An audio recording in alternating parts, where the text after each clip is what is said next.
एक कस्बे में एक विधवा अंधी औरत रहती थी।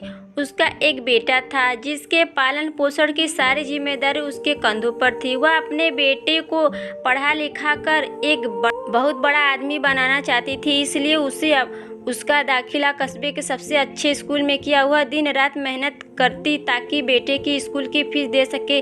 लड़के के स्कूल में बच्चे उसकी माँ के बारे में जानते थे। वे सब उसे अंधी का बेटा कहकर चिढ़ाते थे।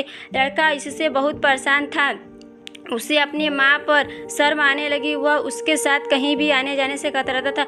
जब लड़का बड़ा हुआ तो उसकी शहर में अच्छी नौकरी लग गई।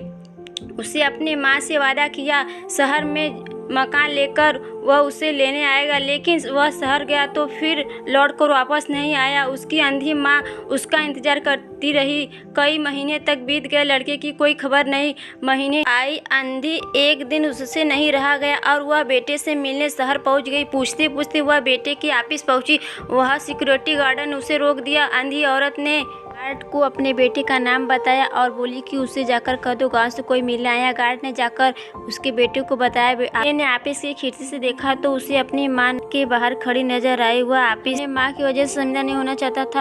उसने कह दिया कि वह ऑफिस में नहीं है। अंधी औरत वहाँ से चली गई। वह लड़का ऑफिस से घर जाने के लिए रास्ते में एक जगह काफी भीड़ जमी थी। वह अपनी गाड़ी रोककर भीड़ के पास पहुंचा और तो बीच सड़क में अपनी माँ को मरा पाया। लिखी थी चिट्ठी जिसमें लिखा था, बेटा गए थे, तेरी कोई खबर नहीं मिली, चिंता हो रही थी इसलिए तुझसे मिले चली आई।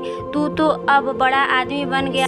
अब शायद मुझ गरीब की किस्मत नहीं, लेकिन मैं बहुत खुश। तूने अपना ही नहीं मेरा सपना भी पूरा है। कमाल है कि देख न सकती, बचपन में आंखें सरिया न घुसा होता तो मुझे तुझे अपनी आंखें न दे तो तेरी तरक्की अपनी आंखों से देखकर सुकून से मरती तेरी माँ।